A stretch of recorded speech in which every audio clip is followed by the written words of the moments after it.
La première chose que je voudrais vous dire, c'est qu'on a constaté que toutes les contributions que vous faites et ce que vous apportez et les commentaires que vous formulez ne sont pas forcément mis en avant ou valorisés au sein de nos instances et finalement pas assez rendus visibles. En fait, ce que vous nous apportez au Conseil des barreaux européens dans les différents comités et groupes de travail n'est pas, est pas assez mis en avant. Et donc, on a décidé de lancer un nouveau cycle de podcast qu'on vous a envoyé juste avant la réunion, qui s'appelle l'Europe à la barre, et qui vise à atteindre cet objectif, c'est-à-dire plus parler de ce que vous faites et pouvoir, au-delà de nos cercles, de notre cercle à la délégation des barreaux de France, délégation française, experts français au CCBE, essayer de faire savoir, de faire connaître notre mobilisation au niveau européen. Donc on a fait ce podcast en partenariat avec Lefebvre Dalloz. Le premier épisode, je ne sais pas si certains d'entre vous, vous les a envoyés, mais je ne sais pas si certains d'entre vous ont déjà peut-être pu écouter. On a fait 2 premiers épisodes de cadrage, avec le premier qui vise à expliquer à tous les confrères français, finalement, ce qu'est la DBF, ce qu'est la délégation française, ce qu'est le CCBE. Donc, pour ce premier épisode, il y a Michel Bénichou, Laurent Petiti et Bertrand Debosc qui présentent et essayent de permettre pour tous nos confrères français d'y voir plus clair entre ces différentes institutions et leurs synergies.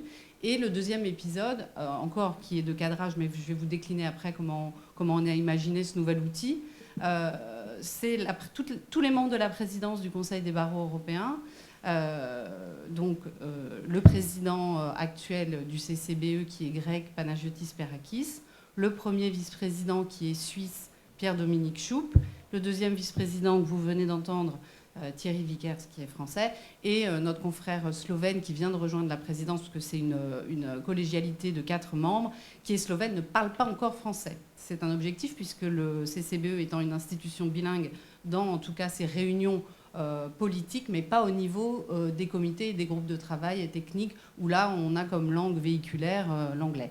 Et donc on a eu ces 2 premiers épisodes de ce podcast L'Europe à la barre, pour donner un peu le cadre dans lequel vous inscrivez dans votre expertise et dans vos comités et vos groupes de travail auxquels vous participez. Et l'idée, c'est d'avoir un épisode par mois et à chaque fois une thématique. Alors, j'ai Élodie en face de moi puisque le prochain épisode sera sur la thématique du droit européen de la famille, pour essayer de mettre en avant comment fonctionne ce comité, quels sont les sujets sur lesquels vous travaillez, comment vous travaillez, donner des illustrations de concrètement quel peut être un point de blocage pour trouver un compromis entre plusieurs cultures juridiques.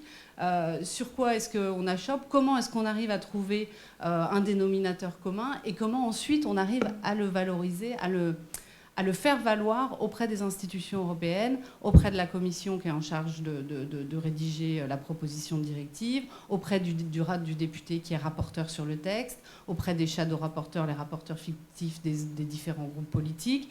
Et donc c'est un retour d'expérience. En fait, c'est vraiment essayer de vous donner la parole pour pouvoir ensuite véritablement mettre en avant ces travaux, puisque notre constat, c'est que même pour vous, c'est peut-être une des raisons qui font que vous avez peut-être à un moment donné eu moins de temps à dédier à ces travaux. C'est peut-être parce que c'était pas assez rendu visible ou connu au sein de nos instances. Donc j'espère que cet outil, je vous invite à écouter les 2 premiers épisodes et le prochain et tous ceux à venir.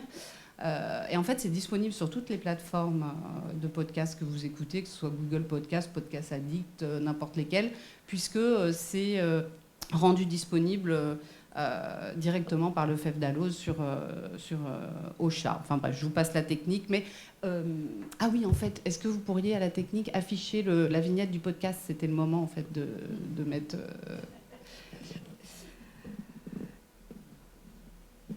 Il va arriver... Donc, ça sera...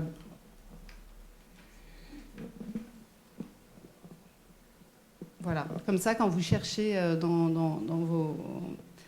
vos applis, vous le retrouvez facilement, l'Europe à la barre, parole d'expert. Donc, votre parole à vous, mise en avant dans ce nouvel outil. Juste un un mot pour vous inciter à venir vers nous, en fait. C'est-à-dire que tous les membres de l'équipe juridique de l'ADBF sont à votre disposition pour vous apporter tout le soutien dont vous pouvez avoir besoin pour votre participation, pour préparer la participation à une réunion de comité ou un groupe de travail, pour organiser peut-être une petite visio avec vos homologues des autres instances, pour essayer d'affiner la position qu'on va faire valoir, sur quoi est-ce que vous... Parce qu'effectivement, chaque expert de chaque pays va probablement pas intervenir sur chacun des points à l'ordre du jour, mais voir un peu quelles sont les priorités. Et vous dire qu'au-delà de ce soutien qu'on vous apporte, on est aussi en mesure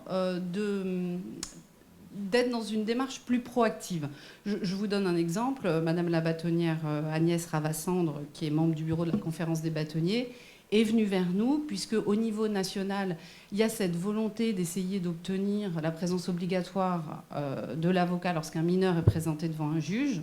Et pour essayer d'avoir plus de billes d'un point de vue du droit comparé, il y a eu la demande qui a été formulée à cette commission du droit européen de la famille de lancer une étude de droit comparé pour pouvoir se rendre compte quelles sont les modalités dans certains pays, je crois notamment, ça a été identifié parce que c'est le cas en Belgique, cette obligation légale d'une présence obligatoire d'un avocat lorsqu'un mineur est présenté devant un juge, et d'essayer comme ça de consolider notre position par rapport à un benchmarking européen.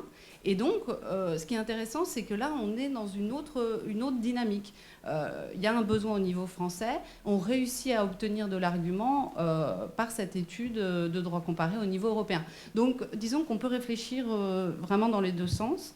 Un autre exemple de ça, c'est la mise en place au niveau français du droit de visite du bâtonnier dans les lieux de privation de liberté et la démarche de lobbying, si je puis dire, dans ce cas, qui a été faite à la demande de nos trois instances, c'est de valoriser cette nouvelle possibilité au niveau européen pour que ce soit dupliqué dans d'autres États membres. Et on a obtenu en tout cas que dans la recommandation de la Commission européenne sur les conditions de détention, que figure cette bonne pratique pour inciter les États membres au niveau national à le mettre en place. Et donc après, il y a le suivi au-delà du principe de cette possibilité du bâtonnier d'aller visiter les prisons, comment on a les autres barreaux qui nous demandent comment effectivement est-ce que ça se déroule, quelle est la valeur ajoutée d'avoir fait cette rencontre, qu'est-ce que ça change, qu'est-ce que ça permet d'obtenir, quelle dynamique est-ce que ça met en place. Et voilà, c'est deux illustrations que je voulais vous donner pour dire comment nous, on peut être un tremplin pour un certain nombre d'actions au niveau européen. Et avant de passer la parole en fait aux membres de la délégation qui sont présents et qui vont vous faire plus un retour d'expérience, comment eux, de leur place, en tant que représentants de leurs instances, ils œuvrent avec nous à être véritablement une charnière entre les experts, les instances, le CCBE, pour avoir une action efficace commune. Je voudrais vous inviter à 3 rendez-vous. Le premier, c'est vendredi 14 avril. On a une journée de formation dédiée sur le parquet européen en présence de la chef du parquet européen et de procureurs délégués, notamment français. Donc ça se déroule à Bruxelles, dans nos locaux à la délégation des barreaux de France. Donc pour ceux qui ne sont jamais venus à notre rencontre à Bruxelles à la DBF, c'est l'occasion.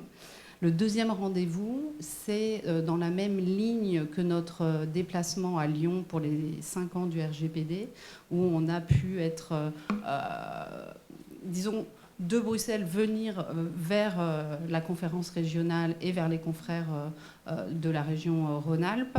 On va aller le 24 mai à Marseille, également en partenariat avec la conférence régionale du Sud-Est. Et là, la journée est dédiée à comment utiliser le droit de l'Union européenne dans la pratique de l'avocat. Donc mercredi 24 mai à Marseille.